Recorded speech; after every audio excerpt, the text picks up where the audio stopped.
Good morning everyone, Priyanka ব্লগসের একটা নতুন ব্লগে আপনাদের সবাইকে স্বাগত জানাচ্ছি। আমি প্রিয়াঙ্কা। আশা করছি আপনারা সবাই ভালো আছেন, আমরাও ভালো আছি। আসলে ভালো কালকে আমি একদমই ছিলাম না। কালকে ভীষণ শরীর খারাপ ছিল, জ্বর ভাব ছিল, মাথা যন্ত্রণা ছিল।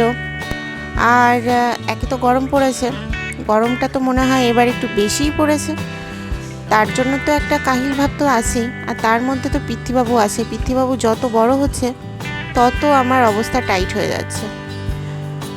অনেকে বলতো আগে যে একটু বড় হোক ঠিক হয়ে যাবে, সব একটু বড় হোক ঠিক হয়ে যাবে, কিন্তু এখন যেটা হচ্ছে যত দিন যাচ্ছে না ওর সাথে না লড়াই করে আর পেরে উঠছি না।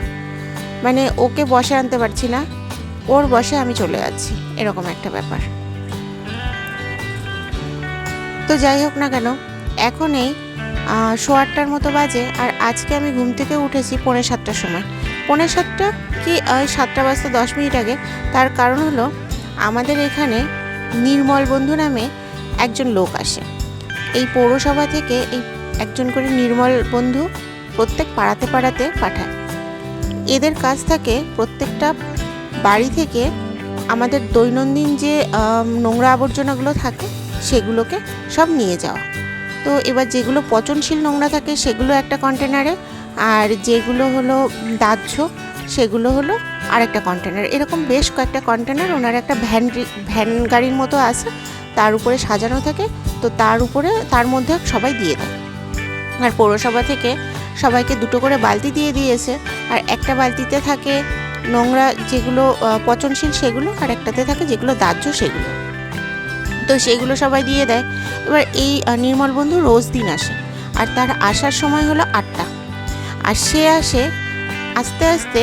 আগে তো আসতো 8টা, তারপরে সেটা 8:45, তারপর 7:30, তারপর 7:15, আর এখন সেটা হয়েছে 7টা বাজতে 10 মিনিট আগে। তো আজকে যথারীতি 7টা বাজতে 10 মিনিট আগে এসছে। আর উনি আবার রবিবার দিন করে আসেন না। আজকে আবার 7টা বাজতে 10 মিনিট আগে এসছে। তো পাড়া প্রতিবেশীরা একটু ক্ষেপেই গেছে, অনেকে তো ঘুম থেকে ওঠেইনি। আর কয়েকজন তো ক্ষেপেই বলেই দিয়েছে যে এত তাড়াতাড়ি আসলে আমরা তো উঠতে পারি না। তো তারপরে দেখা যাক কালকে কি করে সে। আর সত্যি অতটা তাড়াতাড়ি আসলে না অসুবিধেই হয়ে যায়। আমরা না হয় সকাল সকাল ঘুম থেকে উঠে পড়ি, কিন্তু সবাই তো আর সকাল সকাল ঘুম থেকে ওঠে না। আর এই নোংরা আবর্জনা সবাই এই ঘুম থেকে উঠেই ধরতে চায় না। তো যাই হোক, দেখা যাক কি হয়, কালকে কি করে। আর এই নির্মল বন্ধু আসার জন্য মানে আমাদের জন্য একটা সুবিধে হয়েছে। নির্মল বন্ধু প্রত্যেক দিন আসে, তো এটা আমাদের জন্য সুবিধে হয়েছে। যাদের বাড়িতে ছোট বাচ্চা আছে আমার মনে হয় তাদের সবার জন্যই সুবিধে হয়েছে। যাই হোক না কেন, আজকে আবার দেখছি ফুল ফুটেছে। খুব যে বেশি ফুল ফুটেছে তা কিন্তু নয়, কিন্তু মোটামুটি ভালোই ফুল ফুটেছে। আর আমি আজকে সকালবেলা ঘুম থেকে একটু, আজকে শুধু বলে না, এই কয়েকটা দিন যাবতীয় আমি সকাল সকাল আর ঘুম থেকে উঠছি না। মানে আগে যেরকম 5টার সময় উঠতাম এখন আর সেটা উঠছি না। তার কারণ এমনিতেই ঘুম হয় না, ঘুমোতে অনেক রাত হয়ে যাচ্ছে। আর ওই সকাল 5টার সময় ঘুম থেকে উঠলে যেটা হয়, ভাবি যে তাড়াতাড়ি কাজ কমপ্লিট করে তারপর একটু ঘরে যে 1 ঘন্টার জন্য হলো, আধা ঘন্টার জন্য হলেও ঘুম হবে। কিন্তু দেখা যায় যে আমি ঘরে যে ব্রেকফাস্ট করতে করতেই পিতৃবাবু ঘুম থেকে উঠে পড়ে। তো তার ফলে যেটা হচ্ছে আমার আর রেস্টই নেওয়া হয় না। সেই কারণেই মা বলছে যে তোর এত সকাল সকাল উঠে লাভ নেই, একটু দেরি করেই ওঠ। আর এই সকালবেলা গাছে মাই জল দিয়ে দিয়েছে। মাকে বললেও মা মাঝে মাঝে এরকম করে ফেলে। আর মা ছাদে গেলে একটা জিনিস কি হয়, প্রত্যেকটা গাছগুলো হেলে হেলে পড়ে গেছিলো এই বৃষ্টির জন্য, ঝড়ের জন্য। তো মা আবার ওই গাছগুলোকে সোজা করে দাঁড় করিয়ে দিয়েছে। আর আমি তো আর ওগুলো অতটা পারি না, তো মায়ের আজকে ছাদে যাওয়াটা সত্যি দরকারও ছিল। আর এই যে আমি আমার সমস্ত কাজ কমপ্লিট করে স্নান করে পুজো করতে চলে এসেছি। আর আমার পুজোও প্রায় কমপ্লিট হয়ে গেছে। আর এই যে দেখছেন তো চারপাশটা কেমন মেঘলা মেঘলা হয়ে আছে।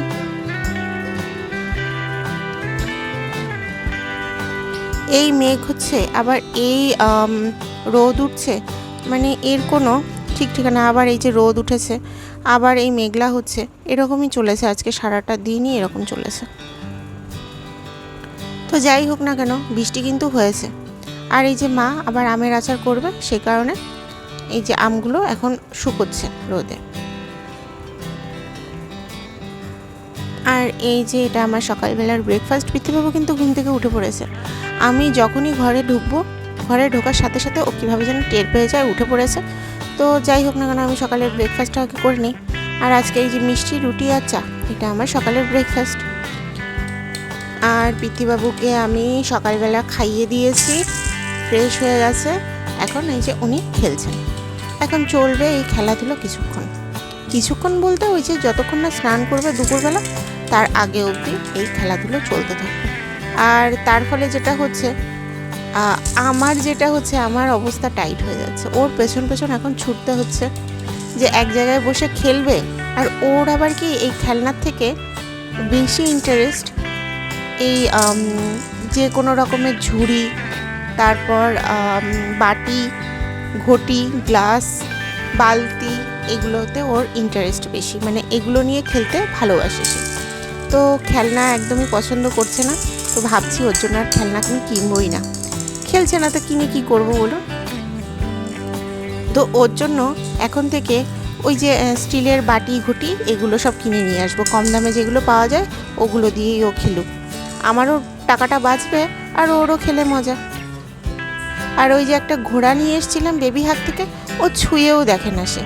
ওই একটু ছোঁয়ার মধ্যে ওই চাকাগুলো আছে, তো চাকাগুলো একটু গোল গোল করে ঘোরায়, এই হলো ওর খেলা। ব্যাস হয়ে গেল। আর ওটা ও ছুঁয়েও দেখে না যে ওটা যে একটা খেলনা, সেটা ও ওইসবও মনে করে না।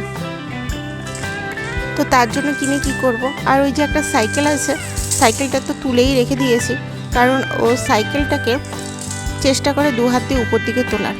তো এর ফলে একদিন দেখেছি একটু একটা জায়গায় কেটেও গেছে। তো চিন্তা করলাম যে এই সমস্ত পালোয়ানগিরি এখন আর সহ্য করার দরকার নেই, আমি ওর থেকে সাইকেলটাকে সরিয়েই রাখি। তো আপাতত সাইকেলটাকে সরিয়ে রেখেছে। কিন্তু সাইকেলটা কিনে না আমার একটু লসই হয়ে গেছে। সাইকেলটা না কেমন যেন লুজ, অনেক সময় না খুলে যাচ্ছে, এদিক থেকে খুলে যাচ্ছে, ওদিক থেকে খুলে যাচ্ছে। আমি আবার সেটাকে লাগাচ্ছি, টাইট করছি, আবার আরেক দিক দিয়ে খুলে যাচ্ছে। সাইকেলটা কিনে ভীষণই লস করে গেছি। একদমই ভালো না সাইকেলটা। ওর থেকে আমার মনে হয় বেবি হাট থেকে কেনা ঘোড়াটা কিন্তু খুব ভালো। পৃথ্বীবাবুর জন্য আমার এই খেলনা কিনে যেটা অভিজ্ঞতা হয়েছে,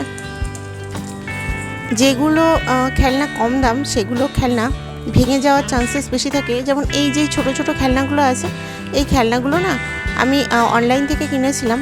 আর এগুলোর দাম একটু বেশি নিয়েছিল, দেখতে যেরকমই হোক না কেন দামটা একটু বেশি নিয়েছিল। কিন্তু না খেলনাগুলো খুব ভালো ছিল। একটা খেলনাও কিন্তু সে ভাঙতে পারেনি।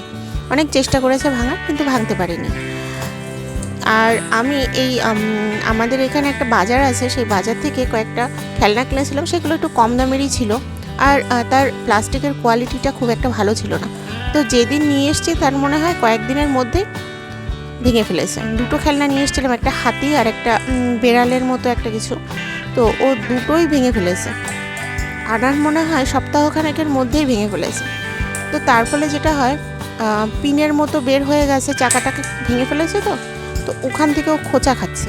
আর এই যে একটু দাম দিয়ে যে খেলনাগুলো কেনা হয়েছে, এগুলোতে না আছে কোনো পিন সিস্টেমের কিছু, আর না আছে অন্য কিছু যাতে ও ব্যথা পায়। আর এগুলো ভাঙতেও পারেনি, এর প্লাস্টিকগুলো এতটা মজবুত। তো আমার মনে হয় বাচ্চাদের ক্ষেত্রে কিপটেমি না করে একটু ভালো জিনিসটা কেনাটাই ভালো। কিন্তু যাই হোক, সবার তো আর সামর্থ্য থাকে না। তো সব বাবা মারাই চেষ্টা করে ছেলে মেয়েকে একটু বেশি ভালো জিনিসটাই দেওয়ার। আমিও সেই হিসেবেই চেষ্টা করি। আর পৃথ্বীবাবুর আবার এইগুলো জিনিস পছন্দ না। পৃথ্বীবাবুর আবার এই যে বাটি, ঘটি, এগুলোর দিকে পৃথ্বীবাবুর ইন্টারেস্ট বেশি। তো ওই যে দেখছেন তো, ওই নিয়ে খেলছে। তো ওর জন্য আর দামি খেলনাপাতি দিয়ে কী হবে। আগে এরকম ছিল অনেকটা, যে নিজের জন্য নিজের যেটা পছন্দ হতো সেটাই কিনতাম, যা ভালো লাগতো সেটাই কিনতাম। এখন আর ওসব কাজ করে না। এখন মনে হয় যে ছেলের জন্য কি করা যায়, ছেলের জন্য কোনটা বেটার হয়। আর এই যে এটা আমাদের দুপুরবেলা লাঞ্চ ছিল আজকে। এটা হলো মিষ্টি কুমড়ো, শাক, ভাত, আর আজকে আমাদের তেলকই রান্না করেছিল। তেলকইটা কিন্তু ভীষণ টেস্টি হয়েছিল। এরপরে একদিন আপনাদের সবাইকে রেসিপি জানাবো। আর আজকে আমাদের এখানে বৃষ্টি হয়েছে, বিকেলবেলাটা ভালোই তো দেখছেন তো ছাদে জল জমে আছে। আর পিতৃবাবু কিন্তু এখন আমার কোলে আছে। তো পিতৃবাবুকে কোলে নিয়েই ছাদে আসলাম একটু। ভেবেছিলাম সাইকেলটাকে ওকে বসিয়ে ওকে কিছুক্ষণের জন্য চড়াবো, তো আর সেটা চড়ানো হয়নি যেহেতু ছাদে জল জমে গেছে। যাই হোক, তো আগে নিজের জন্য কিছু যা পছন্দ হতো, যেটা ইচ্ছে হতো কিনতাম, কিন্তু এখন না আর নিজের জন্য কিছু ভাবি না।